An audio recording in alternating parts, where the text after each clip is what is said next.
So today I'll be showing you how to remove all your likes on Instagram. So if you want to unlike every post you've ever liked on Instagram, all you need to do is tap on your profile icon, and then on your profile page, tap on the three-line button in the top right corner, and that should open the settings and activity page. Now here, tap on your activity, and that should open your activity. So select likes, and you can see every post you've liked on Instagram. Okay, so now all you have to do is tap on select, and you can go selecting all the posts you want to unlike. So these are all posts you've liked.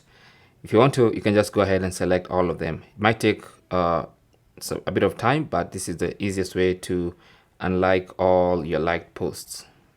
Okay, so once you select all of them, you should see unlike whatever number it is. So you can tap on that and then confirm by tapping on unlike, and that's going to unlike all your posts on Instagram. Thanks for watching. Don't forget to like and subscribe. And if you have any comments or questions, talk to us in the comment section. Good luck.